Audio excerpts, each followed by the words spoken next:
One of the things that I like to stress to the people I work with and the people I advise and the teams I have is that in digital communication, so much of the message is lost or has the potential to be lost.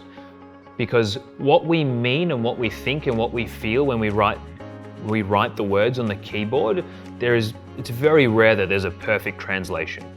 Depending on how fast you can type, depending on what you're doing whilst you're typing, depending on other things that are going on, the clarity and the pure intention of the message may get lost. It's really important for people to consider in all forms of communication, actually. Who is the person you're speaking with? How is it that they best receive messages? Written form, audio form, combination. What are the approaches that you need to take in terms of having information, having props, having words that's going to help them go through that process the most effective way? And then based on all of that, tailor your approach in your communication so it suits the needs of that individual for them to hear and understand what you need them to hear and understand. I often talk about the fact that good communicators spend a lot of time thinking about what they're going to say. Great communicators spend a lot of time thinking about how their audience are going to receive.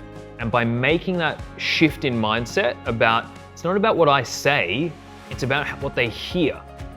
And to illustrate the point, if I was to be speaking in French all of a sudden to an English-speaking audience, it doesn't matter how beautiful my French is or how articulate I am in French, it doesn't matter, they don't get it. Silly example, but it illustrates the point. So often communicators and leaders, they get so caught up with their own thinking, their own message, their own passion, and they deliver that powerfully in some ways.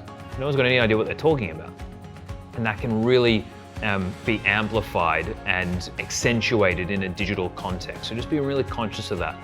And the one tool which goes a very long way to help is emojis, and the sensible use of emojis to help bring depth and tone and color to something that you are saying.